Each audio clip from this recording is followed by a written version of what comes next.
and welcome to iHeart Cooking. I'm registered dietitian Jennifer Stachler. And I'm Chef Dugan Wetzel. Our program is brought to you by WCTV, RP&L, and Reid Health Community Relations. Today on iHeart Cooking, we're going to be talking about cutting the carbs and increasing the veggies.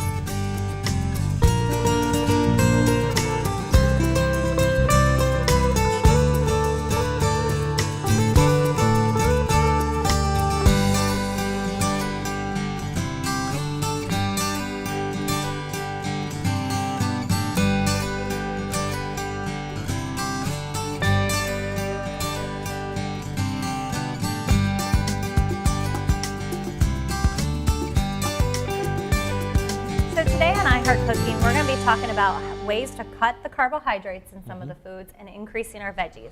So we have two different recipes that we're going to be working with. We're going to be working with a spaghetti squash. We're actually going to stuff it. We call it kind of spaghetti boats, where we're going to put some spinach, some kale, and some turkey in there and a nice tomato sauce. Our second recipe, we're going to be working with zucchini noodles and kind of replacing that pasta and making a stir fry with it. So we have some really unique kind of recipes here. Utilizing some of these veggies that you might not typically utilize on a daily basis, and how they could be provide a lot of health benefits. But again, the focus is kind of cutting those carbohydrates in there, which is really popular with the population I work with on a day-to-day basis. With working with a lot of individuals who have diabetes, it's a great way to decrease those carbs, get them to enjoy some of the meals that they like to when they used to use pasta. Certainly, absolutely. What Jennifer said, we're using a spaghetti squash here first. As you saw, it takes a little bit of time to get through there. Make sure your knife is good and sharp, and just be careful whenever you do it. You want to go through. I always like to start at one part and then kind of work my way around until I reach the bottom, and then I'll flip it over and then kind of finish it the rest of the way. It kind of, when you push the knife through, it kind of helps split it, so it makes it a little easier for you to cut through. But once you get through, you're going to take all the insides out, all the seeds and all that membrane there. Just a regular spoon from the kitchen spoon.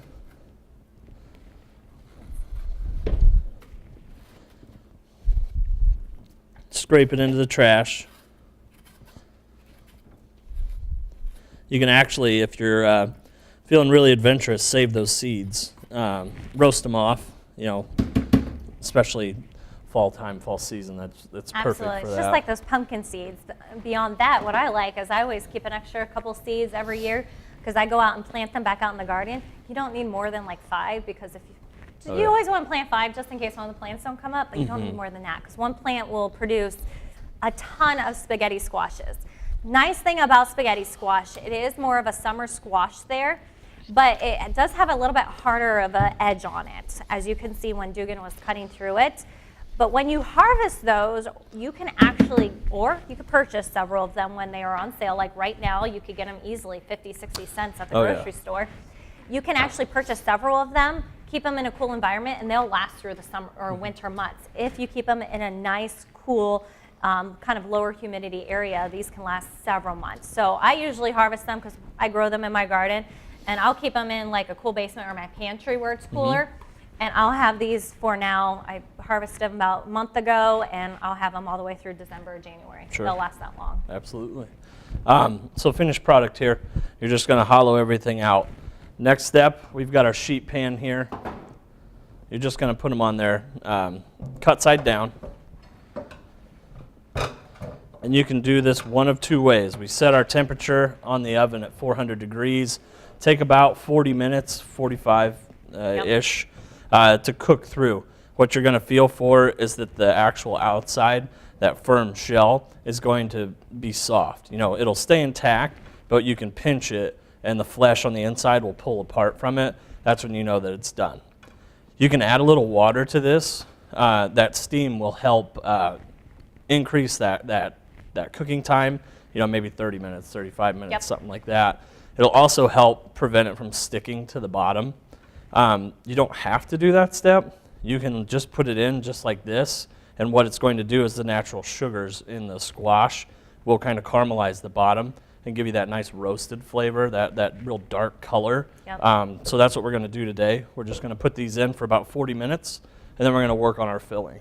In the meantime, while that's roasting, we're going to work on the inside, what we're going to stuff the actual spaghetti squash with after it's done being roasted.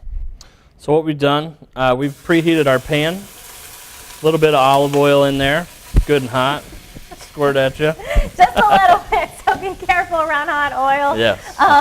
It's just a little bit. I get that with a hot pan as well. Sometimes what I do, especially if my kiddos are running around and that happens, I usually keep a lid at hand. Kind of when I put it in, I'll put the lid off to this hand or off to this in front of me, so it's not splatting me, but also my kids, because my kids are always by the stove. I'm sure yours are the same way, running around.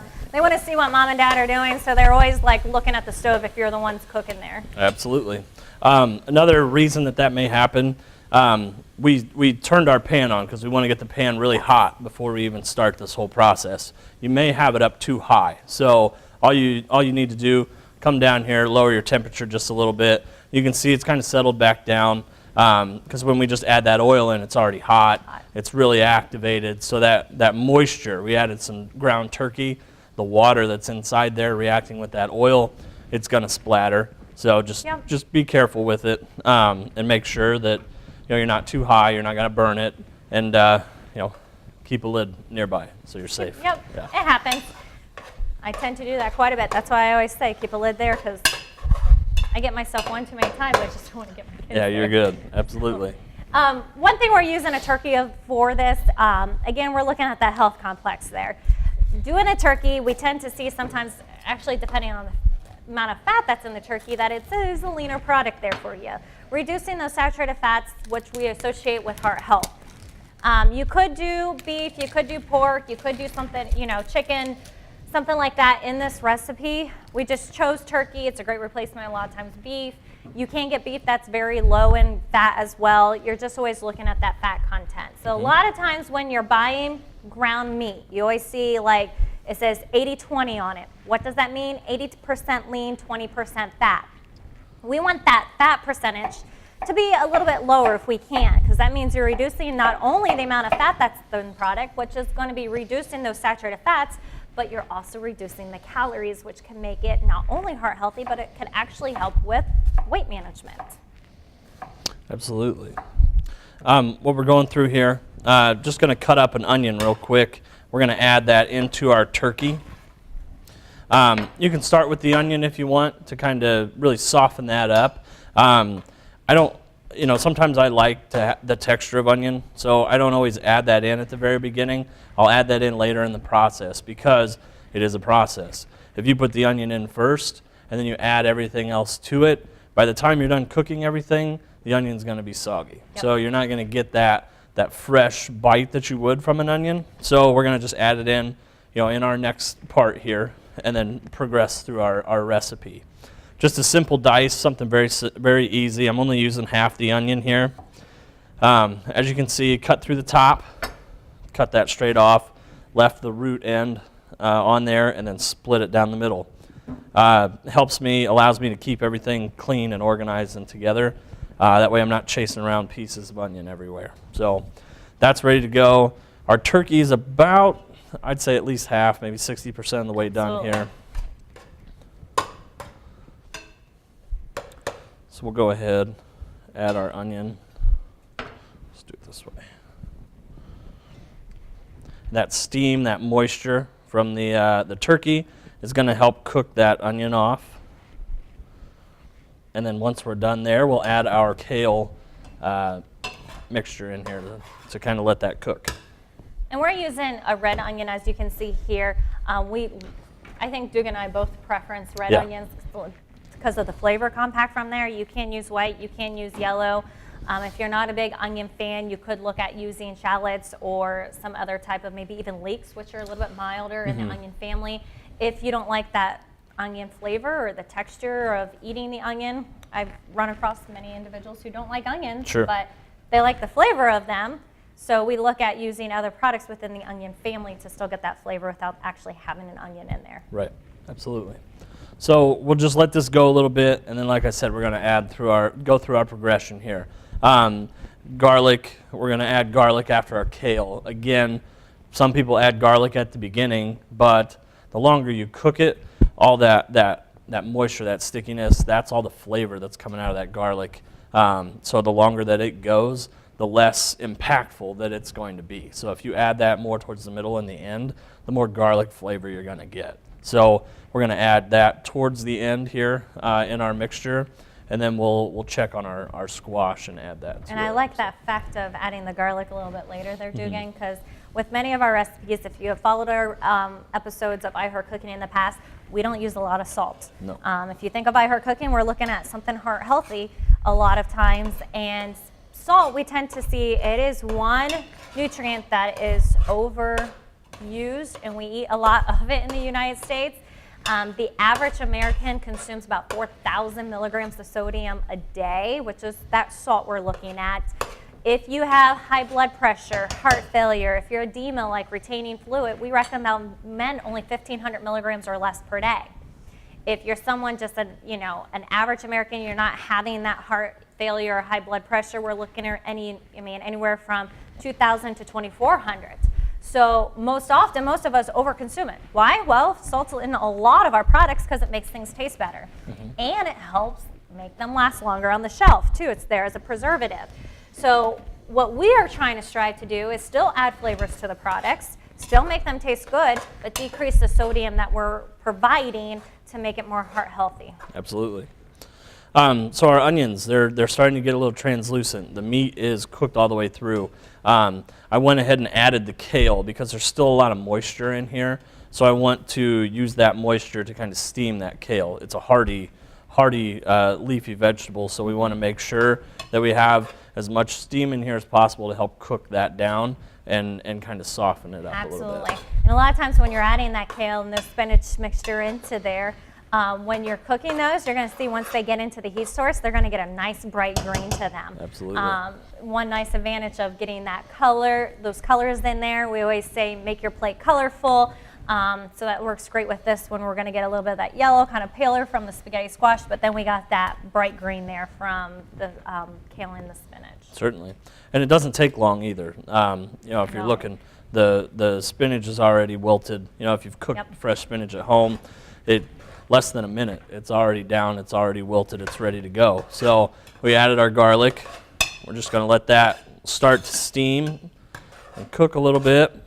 Then we'll move on. We've got some no salt added canned diced tomatoes. It's a long word, but we're going to add that next with some Italian seasonings, some pepper, and then we don't add salt. So we're going to add a little bit of Parmesan cheese on there to give you that sodium, that flavor that most people crave without adding the salt. Absolutely. So. And I was going to say, depending on the type of year, you don't have to use canned diced tomatoes. You can use tomatoes that you get at the farmer's market, that you get at the grocery store, that you get out of your own garden. You don't have to do canned. Just because we said that doesn't mean you have to use that. Right. And most of the time, the canned diced tomatoes that you get in the store, especially in the winter months, are harvested during that peak time anyways. So they're going to be really fresh. They're going to be really vibrant. Absolutely. They're going to have great and the acidity nutrition to them. value of them is the same as what you would get anywhere else. Sure. So we're going to just go ahead and add that in. And I like the bright red color there. So we got our paleness with the turkey. We got our green there. Again, coloring that plate, making it appealing to the eye. All great sources of trying to get more color there. Absolutely. So the tomatoes are in there. They're just going to stew for a little bit, not very long. We're at the end. We are using a dried Italian seasoning, so you always want to save that for the end. What's going to happen is that steam, that heat will help kind of rehydrate all those herbs and then let them perfume in all the food in there. So it's going to get really aromatic. It's really going to smell really good. And putting it at the end, it also saves that flavor. Put it in at the beginning, you're going to lose it by the time you get done cooking it. So always at the end, right at the very end, and then you're gonna really benefit from the using dried herbs. Absolutely. There.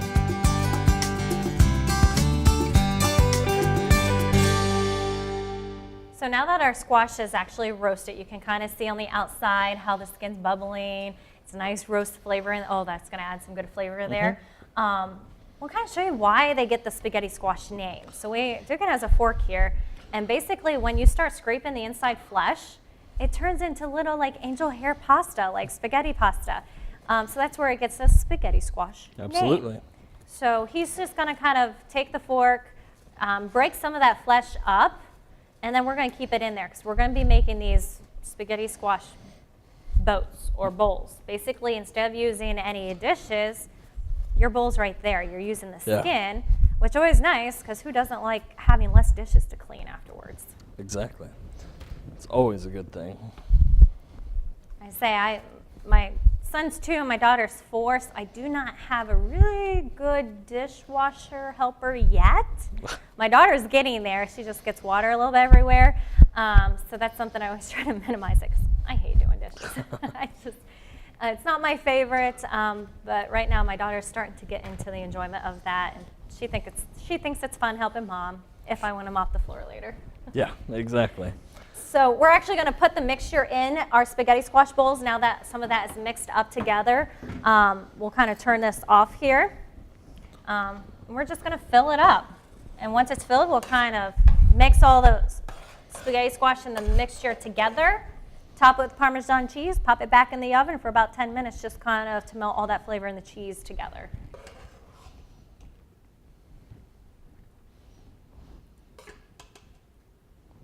Smells great. There we go.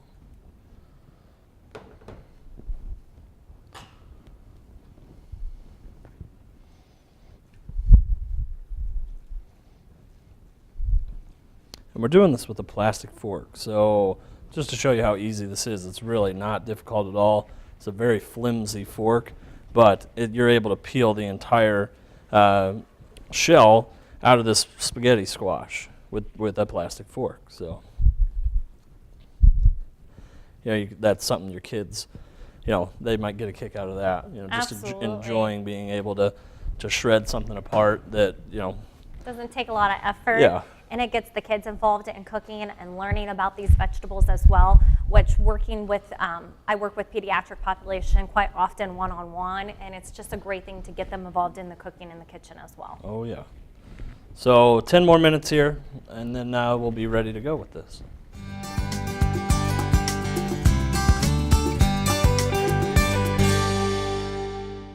So our next recipe that we're going to get started with is, like I said, we're taking zoodles, which is zucchini noodles, and we're making a stir fry. And one thing I really like about stir fries, they're quick and easy for nights that you want a fresh meal. You're getting home from work. You don't want to do too much extra stuff. You want something that's going to be, less than 45 minutes on the table, done, and this recipe can provide that. Absolutely.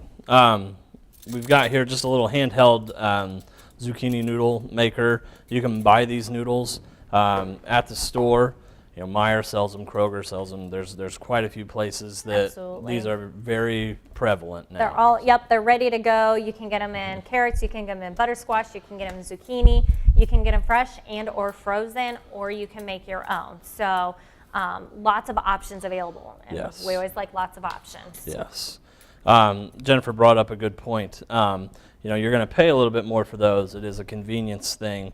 It's going to be cheaper to do it yourself. But if you're in a hurry, those are already ready to go for you. Yep. We're using a smaller zucchini. Reason is, and we've done this in the past, we've said, the seeds on the inside of it, if it's a smaller zucchini, they're going to be a little sweeter. They're not going to be nearly as big, so they're not going to affect, you're going to go through here and start slicing. Once you get to the middle where those seeds are, if you have a large zucchini, you're not going to get strands anymore. They're just going to shred and fall apart. So you want to get the smaller ones because you can get more out of them that way. Absolutely. Especially with cooking. When you're cooking things, you're better off, like this, getting the smaller ones. If you have the larger zucchinis, keep those for baking, because once you're baking that in the product, it doesn't matter how it looks inside of it. So you're able to use a little bit more of that zucchini, but otherwise if you're using it for this and you have a large zucchini, you're not going to be able to use half of it. So that's why they keep the zucchini smaller at the store, because of this purpose. Certainly. So we have those cut. We are going to take just a 4-ounce chicken breast here. It says to strip it in the recipe. We're going to go ahead and dice it because you are working with a stir fry. Stir fry is quick, fast. You want it done quickly. So we're going to strip it to begin with, and then we'll run through and dice it once we're done. It'll just increase, I mean, and again, could be depending on how you would like your presentation, how long you have available to cook it. The smaller pieces you have, the quicker it's going to cook versus larger pieces. Absolutely. So now that that's cut, we've got our bowl here, and that is our oven letting us know that our spaghetti squash is cooked, so we'll pull that out. To that bowl, we're going to add garlic powder, black pepper, and ginger. Looks like a lot of ginger. I'll just add about half that. Okay, mixing it together here.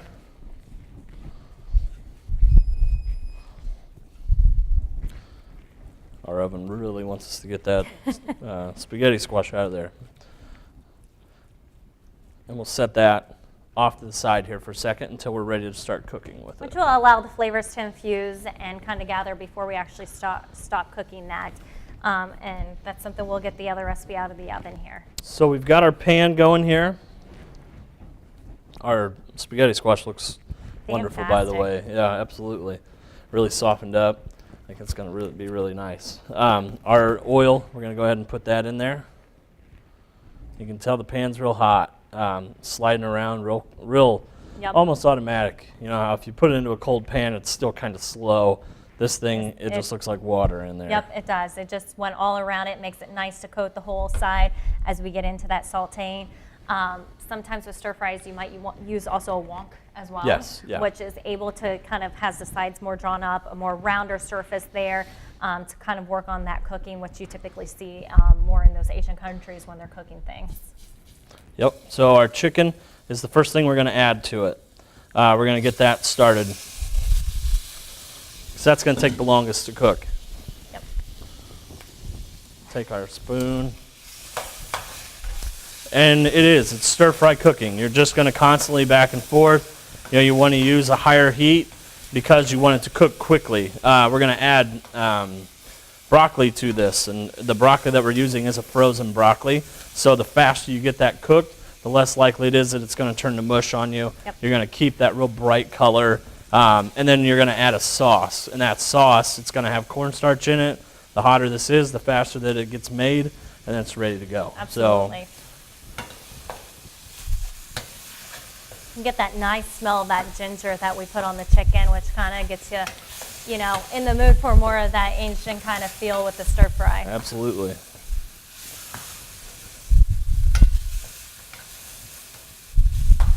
You can see as he's stirring this, you can see how quick that chicken, because it's diced in smaller pieces, is being cooked. It's going to cook through quicker. We can start adding other things, and you're going to see how quickly this starts to progress as we go through this meal, that it doesn't take long at all. Absolutely. Next thing we're going to do, we're adding our broccoli. The chicken, this is a good indicator too, because you are cutting it. It's going to dry out a little faster on you. The chicken was about halfway done when we added the broccoli. So when the outside is completely white, you can't see any of that pink anymore. That's a good indicator. Go ahead and add your broccoli. Get that part of this process going here. And that's a really good point there, because you don't want to cook the chicken completely way through, because it's still staying in here when you're cooking all your other vegetables. Right. You hate to finish this meal and then end up with a very, very dry piece of chicken. Absolutely. So if you want to stir that, I'm going to go ahead and make our sauce. What we have, chicken broth, low sodium chicken broth. We're going to add it straight into this pan that we had our chicken in. I know it was raw chicken, but we're adding it to here. It's going to cook that off, all that raw chicken. What I'm doing is there's a lot of leftover garlic, there's a lot of leftover ginger in here, and that's just going to add to that flavor. So we've got the chicken broth, low sodium soy sauce, a little bit of red pepper flake. Ooh, get some heat there. Absolutely. And then cornstarch. Get a fork or a whisk, whatever you got, and just kind of break up that cornstarch on the inside. Make sure there's no lumps in there, because nobody wants to eat a lump of cornstarch. When I'm scraping the sides, I'm getting all that extra ginger, all that extra garlic powder. This is an important step, putting that cornstarch in there, because you don't want to put it into a hot liquid or a hot pan because it's not going to break down. Right. And you're not going to have a final product that you're going to be happy with. One too many times I've seen so many people, they're making a soup, they want to make it thicker, they put the cornstarch right into that, bowl of hot soup or the pan of hot soup. It's not going to break down. You need to put it in a little bit of the cold liquid like water, mix it up, then put it in, because you're going to end up with not the final product you're expecting. Right, exactly. So we'll just turn that heat up. The sauce will thicken up as we're going, and it's already looking like it's almost there. So what we're going to do, zucchini noodles. We have our zucchini noodles. We're only going to do about half of them to kind of get that process started to help soften them up. They're sliced real thin. They're not going to take very much time at all, which is nice because, again, quick, fast. We want to do something really rapid here to get this done on the table and ready to eat. Absolutely.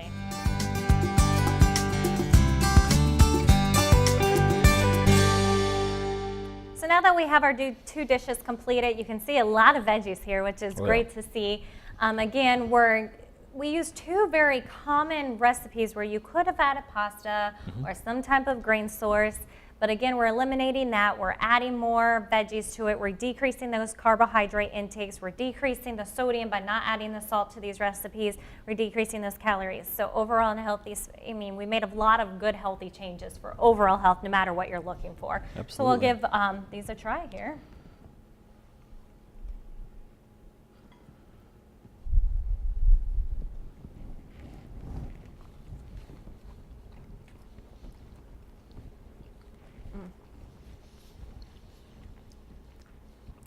I love the flavor of that. A little bit of kick from the actually red pepper flake, which is awesome. Yeah.